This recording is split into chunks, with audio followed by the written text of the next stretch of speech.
India अपने खानों के लिए दुनिया भर में मशहूर है, लेकिन उससे भी ज्यादा मशहूर है अपने अनहाइजेनिक खानों के लिए। फॉरेनर्स अक्सर यहाँ आते हैं और यहाँ की अनहाइजेनिक फूड मेकिंग का मजाक उड़ाते हैं। इसी मजाक, मीम्स और वायरल वीडियोस की वजह से कुछ फूड वेंडर्स बहुत ही फेमस हुए। कुछ कंट्रोवर्सीज में घिर गए, कुछ सक्सेसफुल हो गए और कुछ पूरी तरह से तबाह हो गए। आज हम कुछ ऐसे ही फूड वेंडर्स की बात करेंगे और देखेंगे कि इनके वायरल होने का क्या असर हुआ और आज ये लोग कहाँ हैं। लिस्ट में आखिरी वाला वेंडर बिल्कुल मिस मत करना, क्योंकि ये थोड़ा सा अटपटा सा है।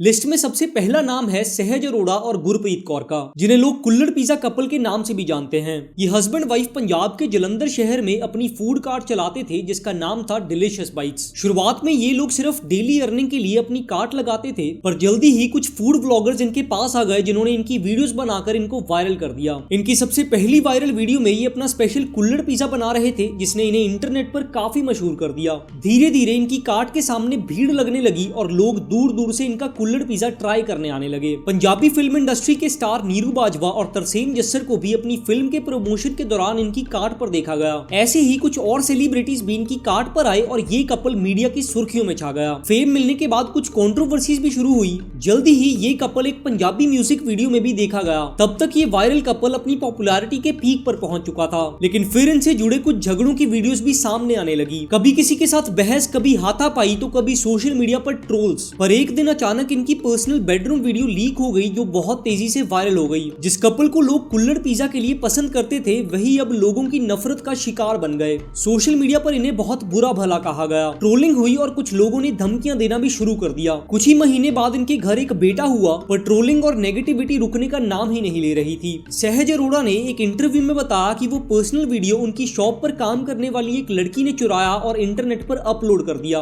भारत में जीना मुश्किल होता देख फाइनली इन्होंने इंडिया छोड़कर यूनाइटेड किंगडम में शिफ्ट होने का फैसला कर लिया। अब ये कपल वहाँ एक साधारण जिंदगी बिता रहा है, लेकिन ट्रोल्स अब भी इनसे पीछे नहीं हटे। लिस्ट में दूसरा नाम है चंद्रिका दीक्षित का, जिसे लोग वड़ा पाव गर्ल के नाम से भी जानते हैं। इतना बेसन फेंकूंगी मैं, इतनी अमीर हो गई मैं।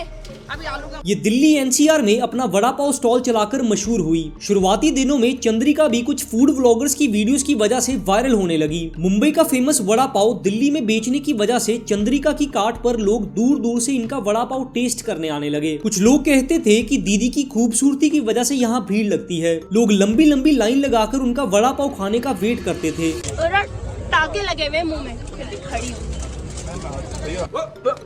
Here I come. Oh, here I come. टाके लगे हुए मुंह में, वाह दीदी, वाह दीदी।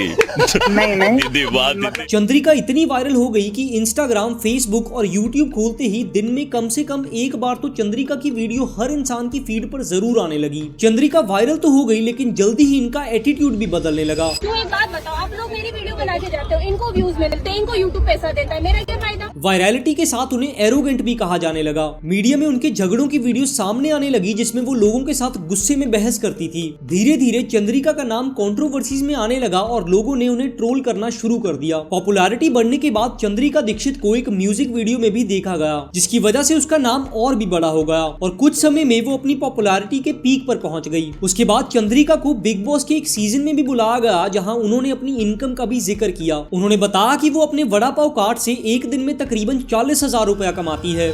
दिन का 40 कमा रही है ना?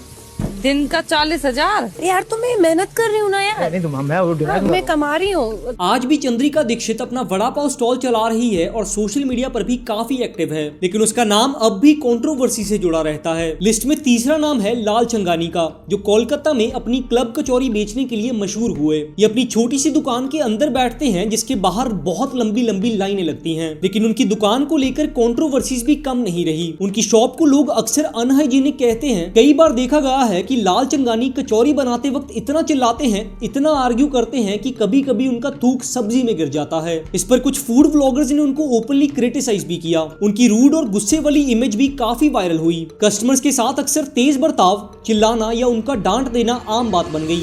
सुअर का बच्चा है। तुमको एक बार बोलता सुन, जितना बोलता उतना सुन, सुअर का बच्चा। इसी वजह से कुछ लोगों ने उन्हें एंग्री अंकल कहना शुरू कर दिया। ये अपने पाउट करने के तरीके से भी काफी फेमस हुए। इन्हें 2-2 मिनट के बाद पाउट करते देखा गया। कुछ व्लॉगर्स ने तो ये तक कह दिया कि लाल चंगानी की कचौरी में कुछ खास नहीं है। मैंने नेट पर वीडियोस देखी थी, 2 ब्लॉगर्स ने यहाँ की वीडियो डाल रखी है, बड़ी तारीफें की हुई है, लंबी चौड़ी। भाई ऐसे ब्लॉगर्स को एक ही बात बोलूँगा, माइंड मत कीजिएगा। अगर आपको ये खाना समझ नहीं आ रहा है, इसकी आप तारीफ कर रहे हो, आप फूड ब्लॉगिंग छोड़ दीजिए, कुछ और कर लीजिए। क्योंकि क्यों लोगों को अपनी वीडियोस दिखा के गलत जगह पर भेज रहे हो आप। सिर्फ वायरल होने की वजह से यहाँ इतनी भीड़ लगती है। ना ही स्वाद में कुछ नया है और ना ही हाइजीन का ध्यान रखा गया है। फिर भी इतनी ट्रोलिंग, क्रिटिसिज्म और कंट्रोवर्सीज के बावजूद उनकी क्लब कचौरी की दुकान आज भी उतनी ही क्राउडेड रहती है। लाल चंगानी आज भी वही पुरानी शॉप चलाते हैं, वही क्राउडेड एटमॉस्फेयर, वही गुस्सा और वही फेमस क्लब कचौरी, जिसे खाने के लिए लोग अब भी उतनी ही एक्साइटमेंट के साथ आते हैं। लिस्ट में आखिरी नाम है डॉली चाय वाले का, जो अपनी यूनिक चाय बनाने के स्टाइल की वजह से मशहूर हुए।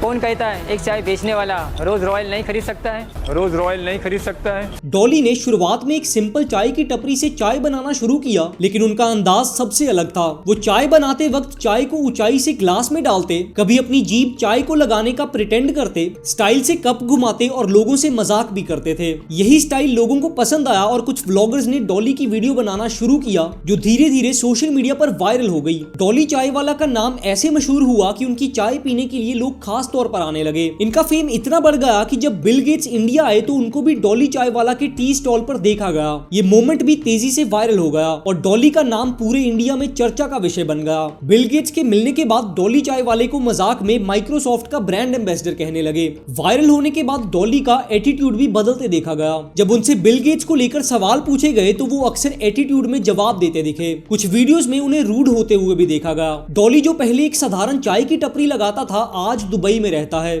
बिजनेस क्लास में ट्रेवल करता है, लेविश कार्स में सफर करता है और दुबई में अपना पहला टी स्टॉल भी चला रहा है। आज डॉली चाय वाला को अक्सर फेमस सेलिब्रिटीज के साथ देखा जाता है। उनकी वीडियोस पर लाखों व्यूज आते हैं और उनके मिलियंस में सब्सक्राइबर्स भी हैं। लोग उनकी चाय का टेस्ट से ज्यादा उनके स्टाइल और पर्सनैलिटी को देखने आते हैं। डॉली ने चाय बेचकर अपनी एक अलग पहचान बना ली है और आज वो एक लेविश लाइफस्टाइल जीते हुए दिखता है। डॉली चाय वाले को छपरी कहा जाता था, पर आज ये दुबई में अपनी चाय का टी स्टॉल चला रहा है और लग्जरी जिंदगी जी रहा है। कुल्हड़ पिज्जा कपल को ट्रोलिंग ने देश छोड़ने पर मजबूर कर दिया, तो चंद्रिका दीक्षित अपने एटीट्यूड और कंट्रोवर्सीज के बावजूद आज भी वड़ा पाव बेचकर अपनी रोजी रोटी कमा रही है। लाल चंगानी कचौरी को लोग अनहाइजीनिक कहकर ट्रोल करते हैं, फिर भी लाइन वही लगती है। आखिर में ये कहानियां हमें सिखाती हैं कि सोशल मीडिया पर वायरल होना आसान है, लेकिन उस फेम को संभाल के रखना सबके बस की बात नहीं है। वायरल वीडियो सिर्फ व्यूज नहीं, आपकी जिंदगी भी बदल देती हैं, कभी अच्छे से तो कभी बुरे से। वीडियो पसंद आई हो तो लाइक, शेयर और कमेंट जरूर कीजिएगा।